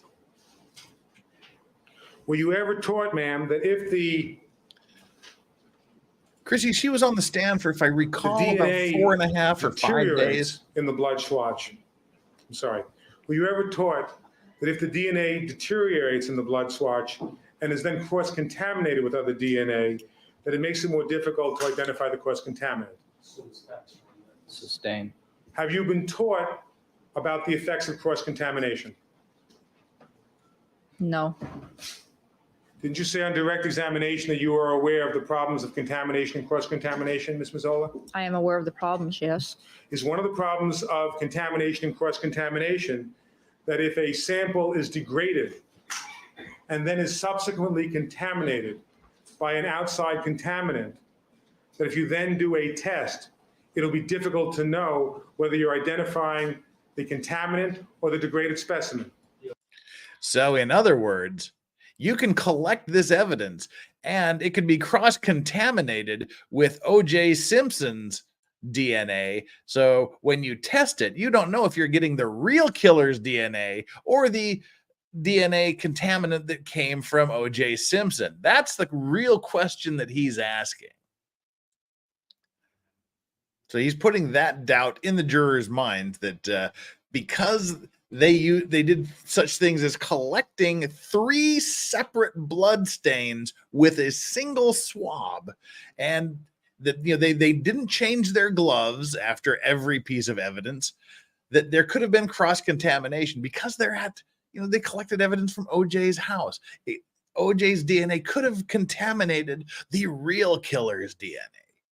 So that's the implication they're trying to make to the jury here. Sustained. We've already broached this topic. I assume there'll be other witnesses to this issue. Right.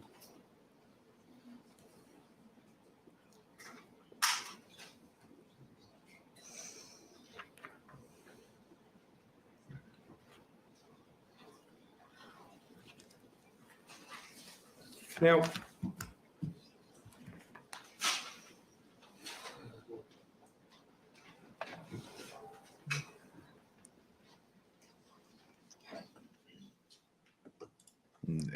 Elsie, yes, you are correct as well. I believe that's exactly what they were doing. Hey, bye, Tia. Take care. Come back soon. You will be missed.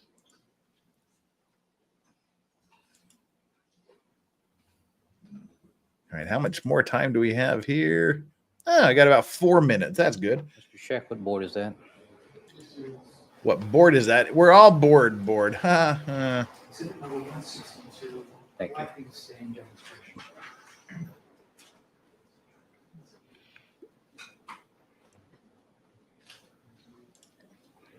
Well, this pretty much Mr. Zola, still can you is can't see the the board Wild from where you West are. days of DNA. Could you step down for 1 second and take a look at it, and then you can take your seat again? I mean, collection and Take a long testing, yes. pointer with you there.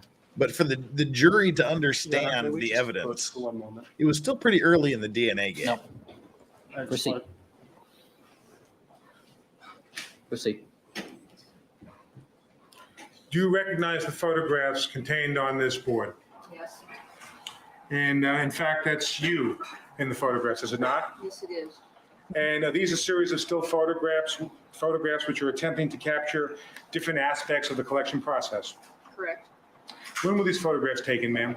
I don't know the exact date. What month? To tell you the truth, I don't know. Well, was there a time when you were taken out by the prosecutors in this case and asked to do a demonstration? Yes. And was a prosecutor present? Yes. So Mr. Goldberg? Yes, it was. And were other members of SID present as well? Yes. And was a camera operator there as well? Yes. So Both the still camera operator and this is the video they were arguing about at the beginning of our stream today. So he's taken some still photos here, and he's kind of gonna beat her up with these. a video camera operator. Yes.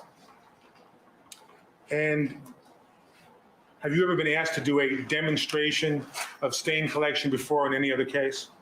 No.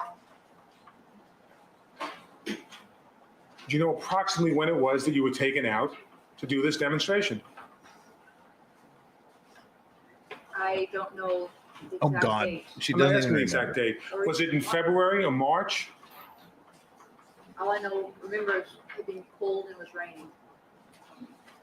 You don't even know whether it's a 1995 or 1994, Ms. She was Mazzola? trying to answer the question, Mr. Sorry. Feld. You've interrupted her again. To be honest, I don't recall. Okay. Yeah. Yeah, and see, this is again, this was what Dennis Fung did during his 8.5 days on the stand. He couldn't answer a simple question, yes or no. He had to bullshit his way through it and try to make himself not look as bad as he really was, which just prolongs the agony as he continued to get pummeled question after question after question. When if he would have just said yes, it would have just ripped the bandage off and they would have had to move on. Here for the truth with the first super chat in a great many ages. Says, I call BS. I think she's yeah, I call BS. I think she's throwing superiors under the bus to save her ass, or she's cuckoo for Cocoa Puffs, incompetent. Well, her deal is she'd only been doing this job for a very limited time. I believe this was her 4th murder scene. She'd been to her third, fourth, or 5th murder scene she'd ever been to. And her superior was Dennis Fung, who was a complete fuck up from square one, who, he barely did a single thing right. I won't say he didn't do a single thing right. He barely did a single thing right. And he's the one that's training her. So I think the prosecution put her on the stand to try to try to rehabilitate Dennis Fung by filling in some of the missing gaps. But that rehabilitation only lasts until the defense gets up and asks the same questions they asked Dennis Fung. And it's kind of a little bit worse for her because Dennis Fung he doesn't know any of these things. And she knows even less because Mr. Know Nothing is the one that trained her. Like she said the manual was guidelines, but she'd never read the manual. And if she had read the manual, the very first thing she would have read is the manual saying these are not guidelines. You must follow and adhere to the rules that are set here for evidence collection.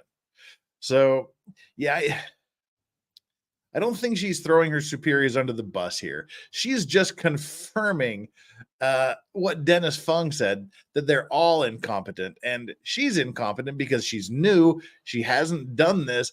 And she was trained by the incompetent people, and she's probably cuckoo for Cocoa Puffs too.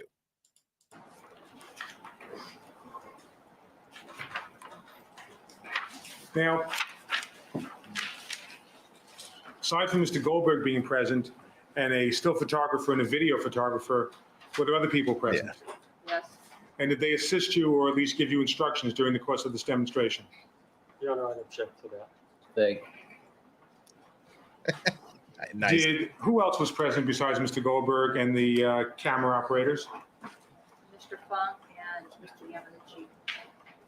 And during the course of your doing this demonstration, having these photographs taken, did either Mr. Yamauchi or Mr. Fung give you any direction?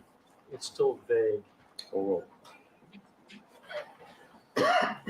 Yeah, not Mr. Bill Goldberg Goldberg. gave you some This is instructions. Hank Goldberg. It's vague as to instructions. sustained. Your Honor, can we approach? Nope.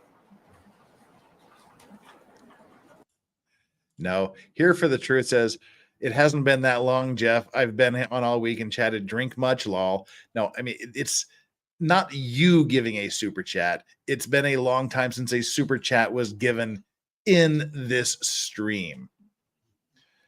You gave yours at 48 minutes. The previous one was 45 minutes ago. That's what I was saying. It wasn't you haven't given a super chat in a long time. No one had given a super chat on this stream in a long time. And drink has nothing to do with it. So, yeah, there you go. I think council understands the parameters here. Thank you for the super chat. Time that you were Here for the actually doing truth. the demonstration, did Mr. Goldberg give you any direction as to what to do? No, I still think it's vague and overbroad. Oh, yes or no? I don't understand what you mean by instruction. Or obviously, this is a demonstration project, a piece of demonstrative evidence. I'm sure the jury understands it was created for this case. Proceed. And during the course of that, did Mr. Goldberg give you specific instructions? As to what he How to collect the fucking evidence? Did he give you specific instructions on what to do on camera while you're making this demonstrative piece of evidence? Stop trying to be squirrely. You sound like she is being combative. She sounds like she's being combative. She sounds like she's being evasive. She's trying to make it sound like she doesn't know what she's talking about when every one of those people on the jury know exactly what he's asking. Just answer the question and make him move on to the next one. you want to depict, yes. Okay. And the sequence in which you should do certain things? No, not the sequence.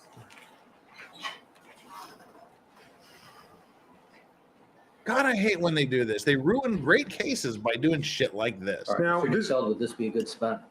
Sure. All right, ladies and gentlemen, we're going to take our break for the afternoon. Please remember my admonitions to you. And we'll reconvene in about 15 minutes. All parties ordered to return in 15. All right. All right, back on the... And we will return in an hour.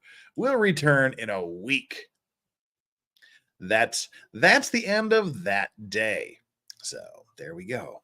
Let me bring myself up here. We got through another week of OJ Simpson. That's part 44 we finished, actually. So part 45 will be next week, which, of course, it's only a few more until we get to part 50. And I'm trying to think of something fun or special to do for episode 50. We'll just, I've still got like another month to think about it. So maybe even a little more. Because there might be intervening things which necessitate us skipping an OJ Thursday, but we'll just have to see. Well, all righty then, folks. That brings us to the end of another OJ Simpson Thursday. Let's look at our poll. We had the stab the like button, slash the subscribe button, and vote. Which now is your chance to get in there if you haven't hit that like button. If you haven't subscribed, please do. And if you are subscribed again, got some emails overnight saying that people have been unsubscribed. So please make sure you're still subscribed. And if you haven't, please do. And take our like and subscribe poll. The question today, how fun / entertaining are these OJ streams? 7% of you said 2 knives. 11% of you said 1 knife. 21% of you said 3 knives. And 62% of you gave it 4 knives. So, 83% of you gave it 3 or 4 knives. There we go. And Hey B again asking where the bullies are. Yoda is on the sofa in the living room, and Strawberry is sleeping right there next to me. All right, guys, thanks. Do a reading of the OJ legal pad. We have to think of something. Chandler and I will think of something to do for episode 50. All right. Well, let's shut this down. I will get to sleep early for a change. That's unusual for me. All right. So hey, let me just give a little bit of a shout out here. Again, Chandler had some things come up. She had to bump out a little bit early. 2 hours from now, she's going to be doing a very, very important stream with Mr. Khan, who is falsely accused of SA and grape at Yale University, was not afforded the opportunity to confront his accusers, was booted out of the university. He's suing for $110 million. And he'll be on with Chandler Remington. 2 hours from now, Remy_legal. Go check it out. The link is up. Hit the notification button so you don't miss it. I will watch it as soon as I wake up in the morning. And in the meantime, mods, thank you so much for being here, as always, and doing your mod thing. And again, coming up in a couple of months, we'll be doing our very moddy Christmas. Christmas is only like 2.5 months away, 3 months away. No, yeah, 2.5 months, yeah. So we'll have our very moddy Christmas around Christmas time, which we did last year, and we loved it, where all the mods will come on, and that want to anyway, and talk, and you can meet the mods. Very Moddy Christmas. Keep an eye on that around the middle part of December. But mods, thank you so much for being here. Join me tomorrow for a YNW Melly update. Thank you for the support with the super chats and the memberships and everything like that. You guys are fantastic. And as always, the Vice Squad chat is the best chat on the entire internet. Hands down. No question about it. You guys rock. Couldn't do it without you. Wouldn't want to do it without you. Let's see who we can send us to here. I haven't seen who's streaming at the moment. Let's see where we gotta go. Go up to the content. Pull up the content. Today's live. There we are. And I'm so happy that nobody had any midstream ads. That's a very good thing. Ugh. And we're gonna customize this stream. Go to redirect. On redirect, I don't see anything. So all right, folks. Oh, Valhalla awaits. Wow, really? Last year's Very Mighty Christmas was the first stream you ever did. Now we can't get you off screen, you big lurker. Valhalla awaits. Wow, that's pretty cool. All right, there's really nowhere to send anyone right now, so you're all on your own as soon as we peace out on this thing. There's lots of cool stuff upcoming, but 2 hours from now, Remy _legal. Check her out. All right, everybody, we'll see you tomorrow. Take care and have a great morning, afternoon, evening, night, wherever you are, whatever you're doing. Just remember to always enjoy your legal vices.